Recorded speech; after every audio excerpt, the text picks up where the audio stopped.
नमस्कार दोस्तों, मेरे हिसाब से गलत को गलत कहना ही चाहिए, ये एक अच्छी आदत है। पर ये बातें उनके मुंह से बिल्कुल भी अच्छी नहीं लगती, जिनका दामन पहले से ही गंदगी में सना पड़ा हो। ये कह सकते हैं कि देश में सबसे ज्यादा गंदा दामन जिसका हो, उनके मुंह से ये बिल्कुल भी अच्छा नहीं लगता है। भाजपा का कोई नेता अगर करप्ट है, तो उसकी ईमानदारी पर बेशक अंगुली उठाई जानी चाहिए, बेशक उसको कटघरे में खड़ा किया जाना चाहिए। पर ये बातें लालू यादव या फिर उसके प्रवक्ता के मुंह से बिल्कुल भी अच्छी नहीं लगेगी।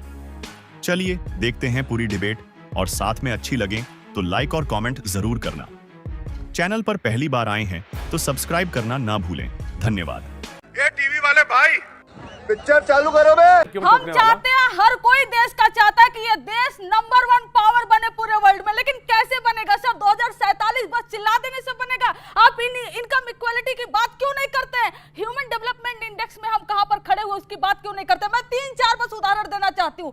एक उदाहरण G20 का, पूरे कंट्री को, देश को बुलाए, क्या हो हमारे देश में, वर्ल्ड के टॉप कंट्रीज को बुलाया हमारे देश में, और यहाँ पर देखो, और ग्रीन कवर से झोपड़ियों को, झुग्गियों को छुपा दिए। ये क्या आप गरीबी को छुपाकर दुनिया में यह दिखाना चाहते हो कि हम कितना बड़े इकोनॉमिक पावर हैं? जो उत्तर प्रदेश में हुआ, 121 लोग हाथरस में मारे गए, 121 लोग, जो बाबा में अगर वो हेल्थ फैसिलिटी वहां पर होती तो कितनी जानें बच चुकी होती। एम्बुलेंस नहीं था, हॉस्पिटल नहीं था, हॉस्पिटल पहुंचे तो डॉक्टर नहीं था, सिलेंडर नहीं था, कुछ नहीं था, और 121 जानें चली गई। ये उत्तर प्रदेश का हालत है। और 2047 की बात करते हैं। आप आज की बात करिए, आप आज के एजुकेशन सिस्टम की बात करिए, आज के हेल्थ फैसिलिटी की बात करिए, आज के इंफ्रास्ट्रक्चर की बात करिए। जब आप जी रहे हैं 2047 में आप नहीं होंगे, हम जैसे हो सके कई लोग नहीं होंगे, लेकिन उसकी बात आप नहीं करते हैं। आप गुमराह कर रहे हैं देश को। मैं बिल्कुल आपको ऐसा, वाजपेयी जी का टर्न है, वाजपेयी जी का टर्न मैं दे दूंगा। मैं डिबेट नहीं है, मैं दे दूंगा। हाँ जी, क्या नाम है साहब? मेरा नाम मुकेश। पर ये सब्र भी रखना पड़ेगा कि मुझे आता है, मैं बोल सकता हूं, लेकिन मैं नहीं बोल रहा हूं। इन्होंने सब बोला, बाबा पे नहीं बोला। बाबा नहीं, कोई बात नहीं। ये योर व्यू पॉइंट। नाम? मेरा नाम मुकेश है, मैं लाजपत नगर दिल्ली से क्या काम करते हैं आप साहब मुकेश जी? मैं एक ऑयल फील्ड कंपनी में काम करता था। आउट ऑफ इंडिया भी मैं रह के आया हूँ, साइप्रस में भी रहा हूँ, बहुत देशों में भी रहा हूँ मैं। और मैंने वहाँ साइप्रस में देखा, इतना सुंदर देश है। गरीब आदमी भी जो है ना वहाँ झाड़ू लगाने वाला, वो अपनी उसके पास गाड़ी है, अपना बंगला है, अब उसके बच्चे अच्छे स्कूलों में पढ़ते हैं, और शाम को उसको आप पहचान नहीं सकते कि वो मैनेजर है या झाड़ू लगाने वाला है। जी बिल्कुल। मैडम बोल रही है कि उसने ये किया, यूपी में ऐसे हो गया, बिहार में वहाँ ये हो गया। ये बिहार का बताएं, बिहार में क्या? मैं रहता हूँ बिहारियों के साथ। मैं ऑयल फील्ड में जब काम करता हूँ ना, दुनिया भर के मजदूर मेरे साथ काम करते हैं, बिहार के होते हैं। आउट ऑफ इंडिया में भी नौकरी करते हैं वो लोग, वहाँ से पैसा बिहार भेजते हैं। आज से नहीं, मैं 47 साल मेरी एज हो गई, इतने सालों से मैं देख रहा हूँ। हाँ।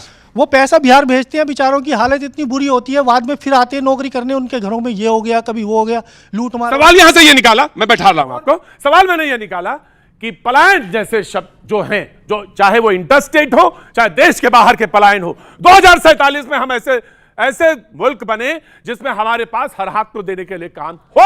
ये ऐसा मुल्क होगा तो सशक्त भारत नजर आएगा। क्या करती हैं आप? मैं हाउस वाइफ हूँ। बहुत बहुत प्रणाम है आपको। ठीक है, मैं जो बिजली की बात कर रहे हैं, मैं इनसे पूछ रही हूँ कि जब बिहार में आरजेडी की सरकार थी, आप मुझे बताइए कितनी बिजली आती थी, और आज चल के देखिए कितनी बिजली आ रही है। हर गली, हर मोहल्ले में सड़क की हालत देख लीजिए, बिजली की हालत देख लीजिए, पानी की हालत देख लीजिए, खुद शर्म से आ जाएगी आपको।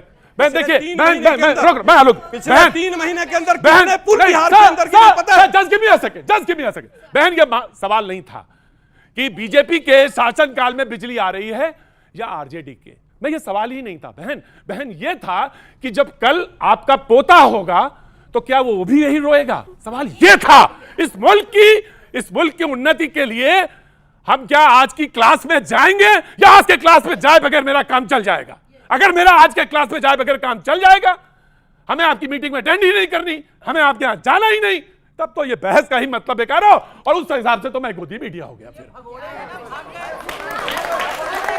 हाँ जी, क्या जी, फिर से बोलिए। ये भगोड़े कहे नहीं, ये भी नहीं, ये शब्द बिल्कुल खराब है ना, विपक्ष के लिए बोलना भी नहीं चाहिए।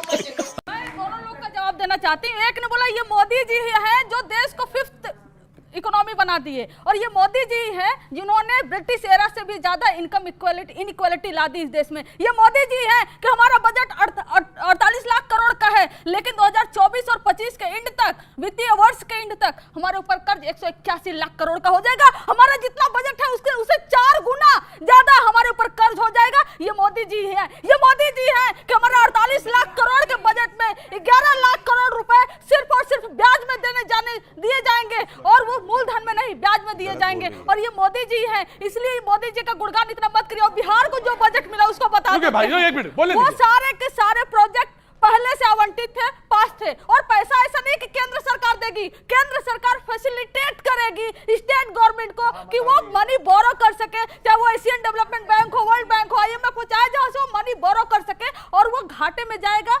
राज्य के फिजिकल डेफिसिट वो केंद्र सरकार के घाटे में नहीं होगा, वो राज्य बिहार सरकार के घाटे में होगा। कल का जो मुख्यमंत्री बनेगा उसके ऊपर ये कर्ज होगा। ये नीतीश कुमार जी ठीक, मैं आप जवाब दें। मेरा सवाल कंचना जी से है। अभी उन्होंने कर्जे की बात की, तो क्या हमें वो अभी हाल फिलहाल में इंडिया का डेट टू GDP रेशियो क्या है वो बता सकती हैं, और ये बता सकती हैं कि हमारा प्राइस परचेस पैरिटी क्या है और CPI इंडेक्स क्या है, इसके बारे में ज़रा हमें अवगत कराएं। अर्थशास्त्र की बात चल रही है। क्या करूं, मैं मर जाऊं? पानी पी।